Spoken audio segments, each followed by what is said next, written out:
Hello guys, நாலோ டிடிஸ் family. ரொம்ப நாளாக வந்துட்டு இந்த ரஸ்டிங் அப்படின்ற ஒரு விஷயம் வந்து நான் ஃபாலோ பண்ணிட்டு இருந்தேன்.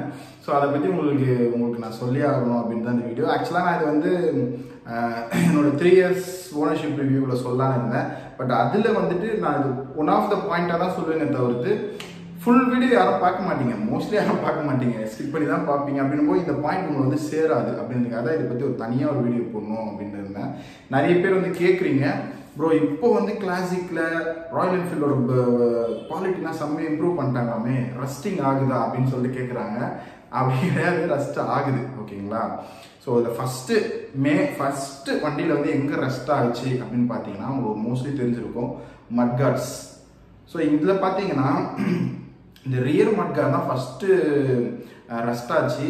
இது கிட்டத்தட்ட ரஸ்ட் ஆகி 1 வருஷம் கிட்ட ஆகுது. இப்போ வந்து இந்த அளவுக்கு இம்ப்ரூவ் ஆயிடுச்சு. இன்னும் கேட்டால் நான் அடிக்கடி இந்த உள்ளே போய் டஸ்ட்டு அந்த சாண்டெல்லாம் வந்து வாஷ் பண்ணுவேன். ஏன்னா அந்த சாண்டெலாம் இருக்குன்னா அரிச்சுனே இருக்கும், அரிச்சு தான் அது வந்து இந்த மாதிரி ரஸ்டிங் ஆகிடும் அப்படின்றதுனால நான் அடிக்கடி அதை வாஷ் பண்ணுவேன்.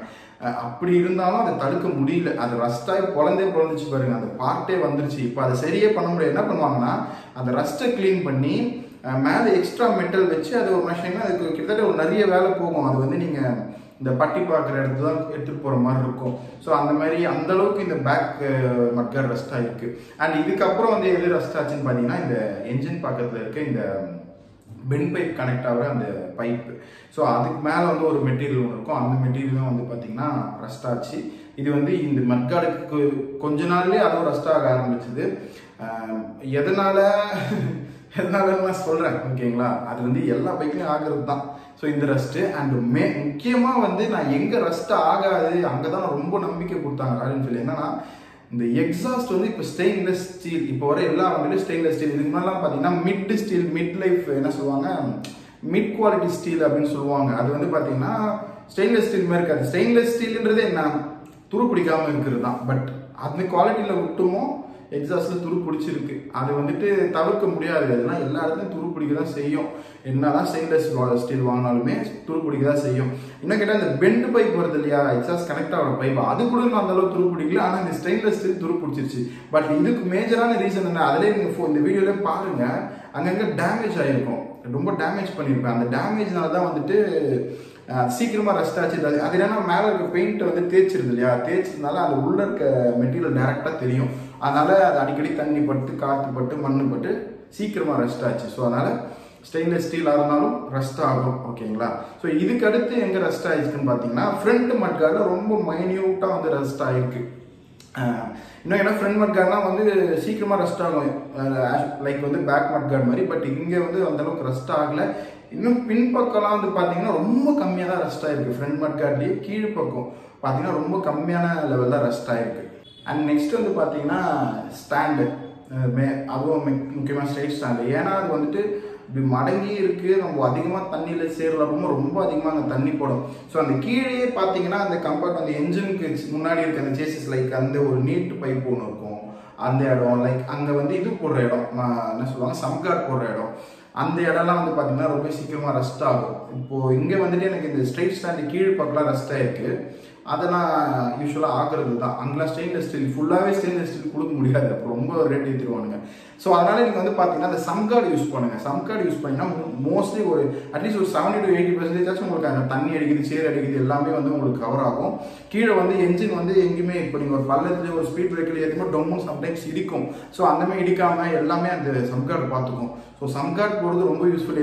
எந்த அளவுக்குனா இந்த நீங்கள் இந்த பக்கத்தில் என்ஜின் கார்டு எந்த அளவுக்கு போடுறீங்களோ அது எந்த அளவுக்கு யூஸ்ஃபுல்லோ அதை விட பெட்டராகவே சம்கார்டு வந்து யூஸ்ஃபுல் ஆகும். ஸோ சம்கார்டு எப்பவுமே போடுவோம். ஏன்னா நம்ம கீழ் பக்கம் தான் அடி வாங்க நம்ம கண்ணுக்கு தெரியாது, பட் ஒரு லேட்டராக நம்ம பார்க்கும்போது தெரியும் நிறைய அடி வாங்கியிருக்கும். ஸோ அதனால் சம்கார்டு யூஸ் பண்ணுங்க, ரொம்பவே யூஸ்ஃபுல் தான்.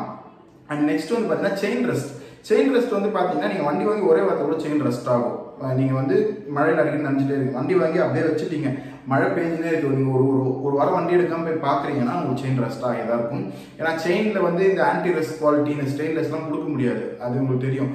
லைக் வந்து இந்த பிராஸ் கோட்டிங்னு ஒன்று இருக்குது. ஸோ மேபி அது யூஸ் பண்ணால் செயின் ரஸ்ட் ஆகுது கொஞ்சம் கம்மியாகவும் நினைக்கிறேன். அது நான் இப்போ செயின் ஸ்ப்ராக்கெல்லாம் சேஞ்ச் பண்ணுவேன், அப்போ வந்து நான் அந்த பிராஸ் கோட்டிங் தான் போட போகிறேன்.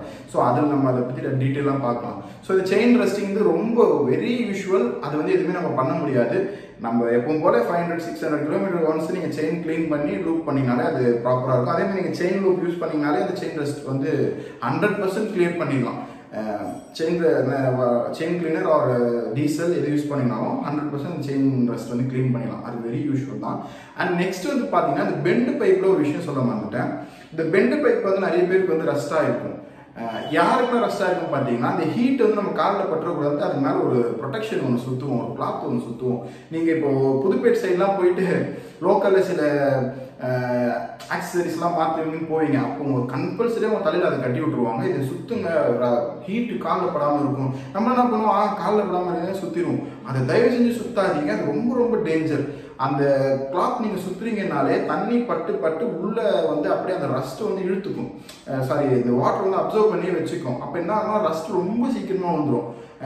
அது எந்த அளவுக்கு டேஞ்சர்னா, அந்த ரஸ்ட் ஆகி உள்ள பைப், அந்த பெண்ட் பைப் உடஞ்சி ஹோல்ஸ் விட்டாலும் நம்ம கண்ணுக்கு தெரியாது. அப்போ அந்த கேஸ் லீக்கேஜ் அது ரொம்ப டேஞ்சர். அது வந்து என்ஜினே டேஞ்சர். லாங் டேர்மில் நீங்கள் அதை கவனிக்காம என்ஜினே வந்து ஃபெயிலியர் ஆகிடும், அந்தளவுக்கு டேஞ்சரு. ஸோ அந்த பெண்டு பைப்லையோ எக்ஸாஸ்ட் இது எதுவுமே எக்ஸ்ட்ரா ப்ரொடெக்ஷன்லாம் கொடுத்து கவர் பண்ணாங்க. அதெல்லாம் அப்படியே நேச்சுரலாக விடுங்க. அப்போ தான் கரெக்டாக இருக்கும். ஸோ இந்த டவுட் நிறைய பேர் கேட்டிருக்கீங்க. இந்த சைடு என்ஜின் கார்டு இருக்கு இல்லையா, சைடு கார்டு, அந்த கார்டுலையுமே வந்து நிறைய பேர் ஏன் கயிறு சுற்றுறீங்க, ரஸ்ட் ஆகுங்க. அஃப்கோர்ஸ் அது ரஸ்ட் ஆகலாம். பட் அது கயிறு அது வந்து இப்போது கார்டு வந்து எந்த அளவுக்கு யூஸ்ஃபுல்னா, நீங்கள் வண்டி இந்த சைடு எங்கே சாய்ச்சிங்கனாலும் உங்களுக்கு வந்து அது ரொம்ப சேஃப் பண்ணிடும் வண்டியை. கம்ப்ளீட்லி ஒரு அட்லீஸ்ட் ஒரு 80% வண்டி வந்து அந்த ஒரே ஒரு கார்டு வந்து சேஃப் பண்ணும். ஓகேங்களா? ஸோ அந்த கயிறு எதுக்காக சுற்றுறாங்கன்னு பார்த்தீங்கன்னா, அஃப்கோர்ஸ் ரஸ்ட் ஆகும் தான். பட் அது மெயினாக என்னன்னா, அந்த கம்பி வந்து இன்னும் ஸ்ட்ராங் ஆகும். அது இப்போ ஃபார் எக்ஸாம்பிள் நீங்கள் கீழே அப்படி சாய்க்கிறீங்கன்னு கம்பி பெண்ட் ஆனாலும் அந்த கயிறு வந்து முடிஞ்ச அளவுக்கு ஒரு அதோட ஒரு 70% வந்து அப்படியே அந்த பெண்ட் ஆக்காம அது கொஞ்சம் தடுத்து வச்சிடும். ஓகேங்களா? இப்போ உங்களுக்கு ஒரு விஷயம் கிளியராக சொல்கிறேன். ஒரு ஸ்டீல் பைப்பில் நீங்கள் டைட்டாக கயிறு சுற்றி பெண்ட் பண்ணிங்கன்னா அவ்வளோ சீக்கிரம் அது பெண்ட் ஆகாது. இதே அந்த பைப்பை வெறுமனே வச்சு கயிறு சுத்தம் பெண்ட் பண்ணால் ஈஸியாக பெண்ட் ஆகும். ஸோ இதுதான் கான்செப்ட். அதுக்காக தான் மெயினாக அது சுற்றுறாங்களே தவிர்த்து. அண்ட் ஆல்சோ ஒன்ஸ் அப்பான டைம் அது ஏன் சுற்றுனாங்கன்னா, அந்த கயிறு கழட்டி சப்போஸ் வண்டி எங்கன்னா பிரேக் டவுன் ஆயிடுச்சுன்னா அது வந்து டோ பண்ண யூஸ் பண்ணிப்பாங்க. அந்த மாதிரி நிறைய விஷயம்லாம் சொல்லுவாங்க. அது உண்மையாக போய் எனக்கு தெரியல. பட் அஃப்கோர்ஸ் யூஸ் பண்ணிக்கலாம்.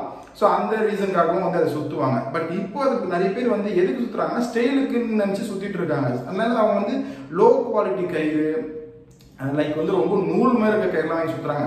அந்த கயிறு சுற்றுறதுக்கான யூசேஜ் புரிஞ்சுட்டு அந்த கயிறு சுற்றுங்க. அதனால் இந்த வீடியோலாம் நான் வந்து 3 வருஷம் முன்னாடி போட்டேன். அந்த கயிறு நான் ரொம்ப தேடி அலைஞ்சு தான் அந்த குவாலிட்டியான கயிறு வாங்கினேன். அது ஒரு செட்டு எனக்கு ரேட்லாம் ஞாபகம் இல்லை. அந்த வீடியோ டிஸ்கிரிப்ஷனில் போடுறேன் பாருங்கள்.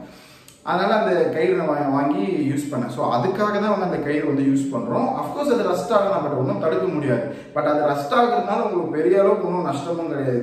பைக்கில் வந்து பிரச்சனை வரும்போதும் கிடையாது. அதுக்கு ஒரு கடந்தப்போ ரஸ்ட் ஆச்சுன்னா அதை கழிட்டு வர மாற்றி தான் ஆகும். ஸோ பாருங்கள், அந்த என்ஜின் கார்டில் எவ்வளோ விஷயம் இருக்குது. ஸோ நெக்ஸ்ட் வந்து பார்த்தீங்கன்னா, ஸோ அவ்வளோதான் கைஸ். இதான் இந்த மாதிரிலாம் டஸ்ட் ஆகுது. அண்ட் இந்த ரஸ்ட் ஆகுது, சாரி. இந்த ரஸ்ட்டெல்லாம் எப்படி தடுக்கணும்னு கேட்டிங்கன்னா, அது நம்மளால் முடியவே முடியாது. ஏன் அப்படி சொன்னால், நான் எவ்வளவோ அதெல்லாம் பார்த்து வச்சுருந்தேன். பட் அது மீறி ரஸ்ட் ஆகலாம் செய்யுது. ஸோ நீங்கள் என்னடா ஸ்டீல் இப்போ வரைக்குமே வந்து ரஸ்ட் ஆகாத ஒரு ஸ்டீல் எந்த பைக்லையுமே கிடையாது. எல்லா பைக்குமே ஸ்டீல் பைக்கு இந்த மாதிரி ஒரு ஃபுல் இரும்பில் ஒரு பைக் வருது ரஸ்ட் ஆக தான் செய்யும். அதனால் அதை நம்ம எதுவுமே தவிர்க்க முடியாது. தகரத்தில் வர பைக்கு தான் ரஸ்ட் ஆகும் அப்படின்லாம் கிடையாது.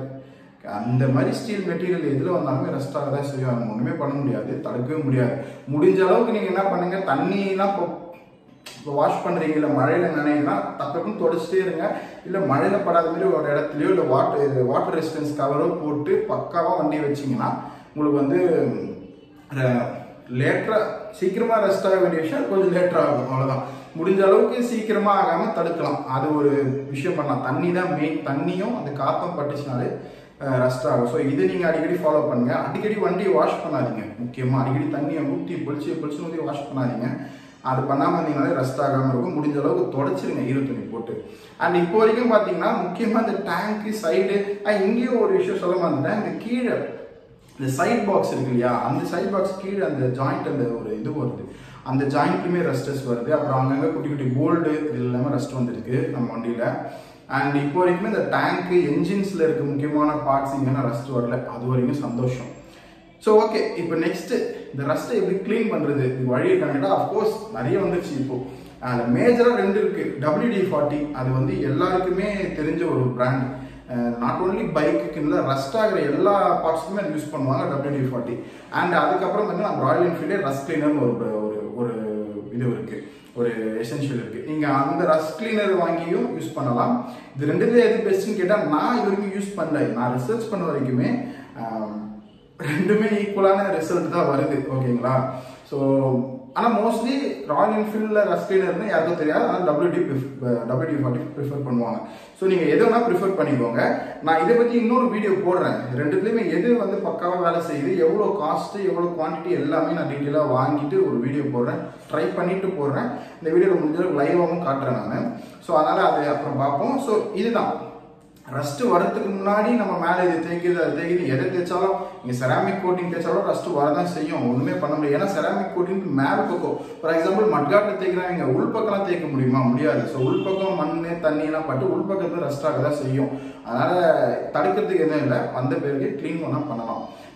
இப்போ இந்த ரஸ்ட்டே வந்து ரொம்ப ஒரு கட்டத்துக்கு அப்புறம் போயிடுச்சுன்னா, இப்போ எந்த மாதிரி உடஞ்சி போயிருந்துச்சுன்னா அங்கே வந்து நீங்கள் பட்டி தான் பார்க்கணும்.